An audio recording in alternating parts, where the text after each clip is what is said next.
Hey, what's up everyone? Raging Golden Eagle here, having way too much fun as always. And today I present you yet another erosion in our freedom of association. And as I go through this, all relevant links will be archived in the description box below so you could check it out yourself. And archived because we never know when this crap's gonna go down, or change for that matter. So anyway, here's the situation. Some woman was trying to join an online D&D group on the Roll20 platform, and got in contact with a guy who was running a game. They chatted a little bit back and forth, and then apparently Discord links were exchanged. And upon having chatted in person, here's what this specific dungeon master then said. Quote, "Unfortunately, I don't tend to recruit female players not directly acquainted with a current player, such as a spouse, sibling/relative, etc. Sorry, nothing personal." End quote. And for this, I'm just going to completely ignore whatever reasons this guy may have had for this, reasonable or not, and focus on a much more important issue.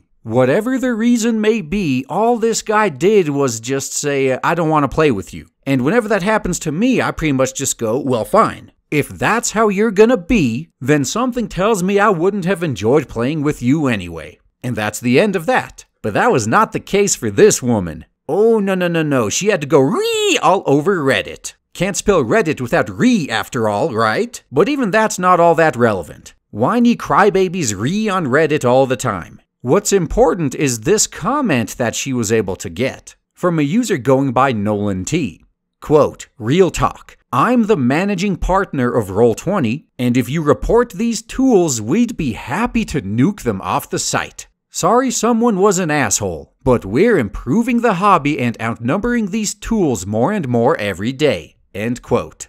Oh man, there's so much to get into here, I swear. First off, we got the obvious issue. As the title gives away, and I've actually mentioned earlier, are we not allowed freedom of association anymore? What's next? You get banned from an MMO because you reject someone's guild application? Oh, no, that's not important. What's important is certain reasons for not wanting to hang out with someone. That's what's important. Okay, if that's the case, people are just gonna start lying. Easy. Instead of telling her, oh no, we don't accept female players, he could have just as easily said, oh man, unfortunately someone else we were talking to accepted already and we don't have room anymore. We'll get back to you if a spot clears up. And I don't know about you, but that's not the kind of future I'd want. If someone doesn't like me, I'd like to know about it. Because that would save me a whole bunch of time and effort I may waste trying to associate with that person. We're talking about a group of friends hanging out to play D&D here. It's not like someone is being denied a vital service or something, alright? We've basically gone back to elementary school where your parents forced you to hang out with the kid everybody hated because their parents talked to your parents and they wanted you to play together. This is basically the environment that they're trying to foster, apparently.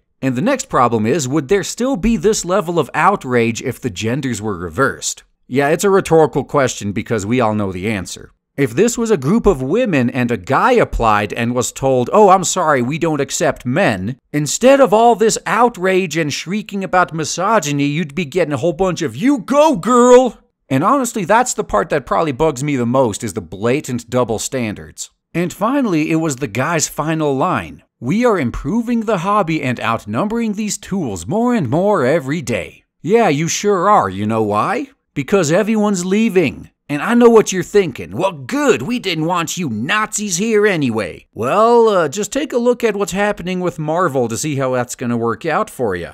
But something tells me these people are never gonna accept that they are a tiny minority and they can't survive without the vast majority and their shekels. They will be in denial all the way up until the very end when they cannot take out any more loans and finally collapse. And even then, they're not going to take responsibility, they're just going to be making up excuses. But either way, just figured I'd throw all this out there. And in case some of you actually happen to use Roll20, you may want to reconsider. Let's do the right thing and help them keep outnumbering these tools more and more every day. And that's all I got to say, guys. Thanks for listening.